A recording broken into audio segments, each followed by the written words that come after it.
Good morning, everyone. In this video, let us start Unit 2 from Java Programming. The contents of this unit are, you can see on the slide. In this class, we will discuss class declaration, creating objects, and methods. The first three topics we will complete in this video. And in the next 2 or 3 videos, we will be going to cover the remaining topics of this unit. Class is core of Java. When we think of any object-oriented programming, class is something the whole object-oriented programming revolves around. Classes and objects are very important concepts in object-oriented programming. Okay, class. When we think about a class contains data and code that operates on that data bundled together into a single unit, and this unit is called as class. For example, class contains some attributes, that is variables or instance variables, we can say. This represents the characteristics of the particular thing you are designing, and the class contains methods, that is the code which is going to manipulate or modify the attributes that are present in the class. That is how the class is designed. So the advantage of this is the data and the code operating on data are together and they are treated as a single unit. We call this as encapsulating data and code into a single unit. This is also known as encapsulation. We can say that classes are categories and objects or items are items in that category. For example, if I say that students are a category, whenever I think of a particular student in my class, he is an item in that category. We can say that cycles is a category, okay, or dogs is a category. When we think of a particular dog, which is Tommy, which is a pet dog of some person, that is an item. That is a particular object in the category of class. In the class dogs, okay, Tommy is an object. We can say like that. Okay, so classes describe the categories of the characteristics of a particular categorical items, a group of items, whereas any item in that group is known as an object. And in Java, we can declare a class by using the keyword class. Okay, so with this knowledge, we can even try to declare a class now. So we're telling that I'm just opening Notepad, or we can use any other. I'm using Notepad++ as my editor. So I want to create a class here. Okay, so class is created by using the keyword class followed by some name of the class, and class contains two things. One is attributes, I said. Okay, it should contain attributes, and secondly it should contain some code. We said that data and code. Attributes, I can say data. This is what a class contains. So to declare a class, we use the keyword class and followed by the name of the class. In Java, it is a convention to start the name of the class with a capital letter, and the class contains data and some code. Okay, we can write some code here. Let us go to the PPT. You can think of an example here, the class person, and when we think of the name of the person, skin color of the person, gender of the person, that is male or female, this is all data about the person. Okay, and when we think about the behavior of the person, like eating, speak, okay, walk, in this class, these three are methods in the class. This is a simple example for class, and here we are giving the syntax for writing the class, general form of writing the class. So class starts with the keyword class followed by class name, then open curly brace. We should be writing the variables, okay, some data type followed by variable name, another data type followed by variable name. I got two variables, we can have any number of variables. Then we have to add the methods. So methods are something like exactly like functions in C. Okay, that is, they have a return type, function name, parameter list followed by the body of the function. Here we call them as methods. This is how we will write a class. This is the syntax for writing a class. Okay, let us go on. Let us try to write the class. I want to create some data. For example, I can say that int or string. I want to create a string string s is equal to welcome. Okay, I got it. Then I am writing a code, that is a method here. We said that there should be a return type. Okay, I'm writing void. I don't want to return anything, then I am writing void. Okay, display, writing the name of the string as display. I mean the method name of the method as display. What is that I want to do is that simply I want to print it. System.out.println s. This is very simple class. You can see that I got data, that is one variable is there. I got a method. Okay, so class contains attributes and methods. I created a small class. This is an acceptable class. Okay, well, let us go to the PPT. This is how you will create a class. I created a class. Methods and variables defined within the class are called members of the class. Just now I said that we can have variables and methods inside the class, and these are known as members of the class. Variables defined within a class are called instance variables. So in our previous example, I said that string s is equal to welcome something. There s is the instance variable, because each instance of the class contains its own copy of the variables. This is interesting here, which is not true for the class I declared there. The methods of the class determines how the class data can be used. Okay, so how to access the data, that is defined by the method of the class. Here is an example class box. Okay, we got three variables in it, that is width, height and depth, and one method volume, which returns the volume of the box. Okay, I just want to write this class I am taking box. Just now I said that every class name starts with a capital letter. I want to add some data here, and what I am doing is double, that is our primitive data type, double width. Okay, I declared width, double height, double depth. Then I want to write a code, that is method. So let us remember the syntax. Return type, it should be returning something. I said void. Okay, then name is volume. What is that I want to do? I want to calculate the volume. Just calculate and print it. That's the reason I said void, or I can return it also. Can say double, and let me calculate it. Return width into depth into height. Depth spelling mistake. Okay, so this is a simple class box. Okay, double width, double height and double depth. Here I got double volume. This is my method. It is returning double. I am not taking any variables because we can make use of the class variables. We said that these methods will perform operations on the data. So the code to perform operations on the data. So I can directly access these three things here. So I am multiplying width, depth and height and returning that value. It will be returned by my method double. Okay, that is class box. In the class welcome, we have string s and display. I got two classes here. Okay, so I just want to remove this class. Let us not make use of this class. I got box there. If I want to make use of this box, then I need to write a main method. Okay, I can either write it in the same class, or I can create another class and write the main method there.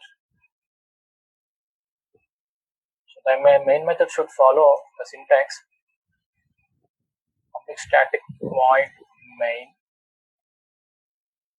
string args. So in the main, to access this class, especially width, height, depth, these values, if I want to access, I should create an object of class box. So to create the object, syntax is class name followed by name of the object. I'm taking v1 is equal to new box followed by parenthesis. This is constructor. Okay, we will discuss about constructors later. I'm just calling the constructor here. Class name, object name is equal to new class name followed by parenthesis. The last statement box with parenthesis is known as constructor. You will see what it is. Now I got box B1. I can set that B1 dot width is equal to 10. I'm setting the values of B1. Then B1 dot height is equal to 20. Then you can also set B1 dot depth is equal to 15. Okay. Using the dot operator, we can access the variables of this particular class. Okay. Now I want to find out the volume. So I can say that system dot out dot print ln. I just want to print the volume. Volume of box is less. Just I want to call the method volume b1 dot volume, not passing any arguments there. That's all. We can run this. Save. Command prompt. File is in T.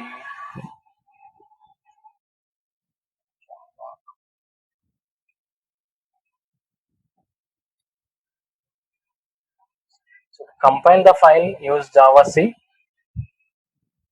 File name welcome.java.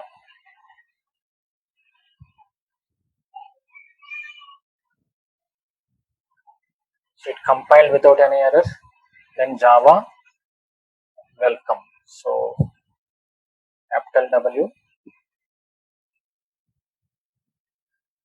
enter.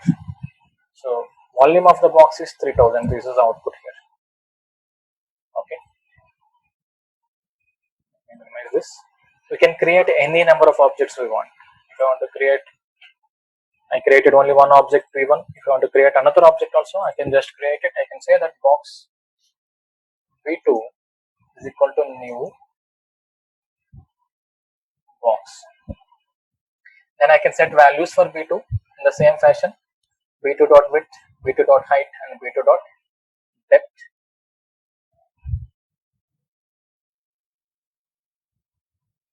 B2 dot width and B2 dot depth. We can take different values here. I'm giving 12, 13, and 14. So this is what we said, that we can have a number of objects and each object is different. Okay, each object will have the same attributes and same methods, but each object is different. We can see that box 1 width, height, and depth are 10, 20, 15, and box 2 width, height, and depth are 12, 13, 14. So we can create different objects. System dot out dot println and say volume of box 2 is B2 dot volume. It will calculate the volume of this box. Save. Java C file name dot Java. Java C file name is welcome. Java file name. You can see that volume of box 1 is 3000, box 2 is 2184. This is a simple example how to create a class. Here I created a class. Class contains data and code. Okay, this code is nothing but a method. And then we are also telling here how to create an object. This is how we created object. Class name, object name is equal to new constructor, that is class name, followed by parenthesis. Here we created another object. Every object have its own values of instance variables. That is the reasons we call the variable as instance variable. Its value depends on the instance. For B1 width is 10, for B2 width is 12. Okay, this is how we create these things. Let's go to the PPT. Creating objects. When you create a class, you are creating a new data type. Just like you create an object, okay, or instance of a class, use the following syntax. We have already seen the syntax. Class name, object name is equal to new class name followed by parenthesis. Class name is the name of the class. This is the name of the class. Obj name is name of the object. And this here class name with parenthesis is the constructor for the class. The class should have a constructor. That constructor will be called here. Okay. So new operator dynamically allocates memory to the object. So we can see this. I'm creating a person called Pritesh. So name of the person Pritesh, skin color white, gender male, and this is object P2. Okay. So we are creating another object. The name of the person is Rani, skin color white, and gender female. This is how we will create objects. This is another example. This is the class. I got breed, size, age, color as the attributes. Eat, sleep, sit, run as the methods. Okay. I am creating, these are three different objects. This object has got different values for those 4 variables. This object has got 4 different values. These were different for the different objects. And this object has got breed is chow chow, size medium, age 3 years, color brown. This was different from the previous objects. Every object will have its own instance variables. So to create the object, we said that class name followed by object name is equal to new class name. So here B1 is the instance of the box class. That's B1 is nothing but the name of the object. B1 contains its own copies of variables width, height, and depth, and methods. So B1 will have its own width, one height, and one depth. That is box 1. To access these variables and methods, we must use the dot operator. B1 dot width is equal to, we can take some value. B1 dot volume means we are accessing the volume method from B1 object. Okay. Methods. We already know how to create method. So method syntax is return type followed by name of the method followed by parameter list, and we will have the body of the method. Let us see what is there in the PPT. Classes usually contain 2 things: instance variables and methods. Methods contain the code that operates on instance variables. The general form of the method is return type, method name, parameter list, then body of the method. This is how we write methods. Return type is nothing but the data returned by the method. It should be void if you are not returning anything. Even a class can be returned as the return type. Name is name of the method. It should be a legal identifier. Parameter list is sequence of type and identifier pairs separated by commas. This is the data we are passing to the method.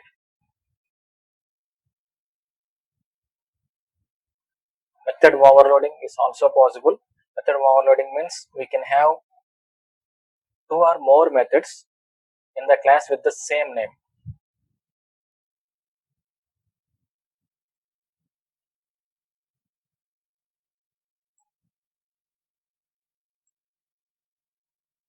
Method overloading in Java, it is possible to define 2 or more methods with the same name in the same class, as long as their parameter declarations are different. Method overloading is one of the ways by which Java supports polymorphism. When an overloaded method is invoked, Java uses type and/or the number of arguments as its guide to determine which version of the overloaded method to call. Okay, this is an example for method overloading. So here in this example, the class is overloaded demo. It is a class name. We have the first method test, which is returning void and it is not taking any argument. Inside we are printing no parameters. Then there is another test which takes 2 integers and we are printing the values of the integers. And another test, the same name with the same return type, and it is taking 1 argument, 1 parameter, which is of type double. System.out.println inside test double a. Then we are trying to run those. ob.test will call this test method. ob.test 1020 will call the second method with int a and int b. ob.test I will call the third method. If I is an integer, it is calling the integer method. Okay, this invokes double test. I is and double also, it will invoke the third method only.